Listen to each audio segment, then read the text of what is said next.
messieurs, bonjour, bienvenue sur Vision 24 TV, votre chaîne télé panafricaine. À présent, le bulletin d'information. Côte d'Ivoire.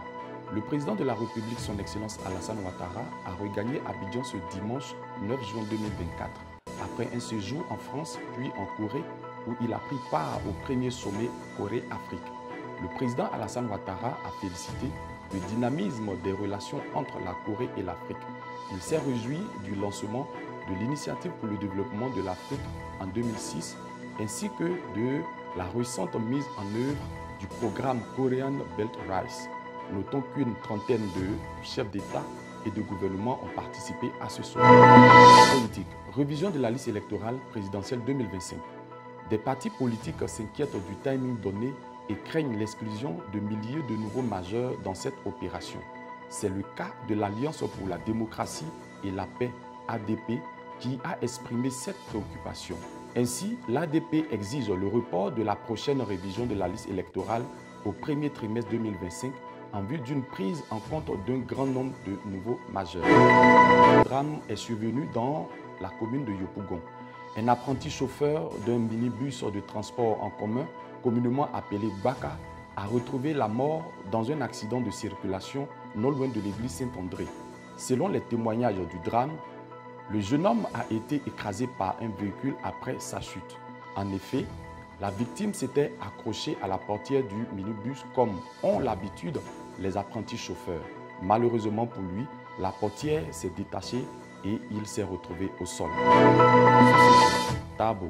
Dans sa vision d'organiser le secteur du transport, précisément celui des mototaxis, le maire de la commune de Tabo, Bernard Begré-Quadio, a offert 100 permis de conduire aux jeunes de sa commune le 4 juin 2024 pour une sécurité routière. Cela répond au développement participatif et à la sécurisation de sa commune, baptisée la Cité de la Renaissance.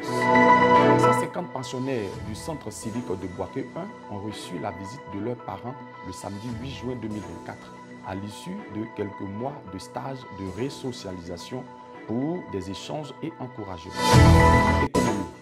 Le ministre des Finances et du Budget, Adama Coulibaly, a présidé le lundi 10 juin 2024 à Yamoussoukro une rencontre sur le projet de loi portant ratification de l'ordonnance numéro 2023-875 du 23 novembre 2023 relative à la lutte contre le blanchiment d'argent, de capitaux, financement du terrorisme et prolifération des armes de destruction massive. Sport. Éliminatoire zone d'Afrique de la Coupe du Monde. Les Black Stars du Ghana ont battu les Fauves de la République centrafricaine le lundi 10 juin 2024 grâce à un triplé de l'attaquant Jordan Ayew au stade Baba Yara à Koumassi. La Côte d'Ivoire n'a pu mieux faire qu'un match nul face au Kenya pour la 4e journée des éliminatoires de la Coupe du Monde le mardi 11 juin 2024. Même résultat pour le Mali qui a pourtant joué à 11 contre 10 pendant plus d'une heure à Madagascar. Actualité à l'international. L'ONU a dénoncé l'impact sur les civils de l'opération israélienne de la libération des otages et fustigé la détention d'otages par les groupes palestiniens. Toutes ces actions par les deux parties, Hamas et Israël, pourraient s'apparenter à des crimes de guerre, souligne le porte-parole du Haut Commissariat de l'ONU aux droits de l'homme à Genève.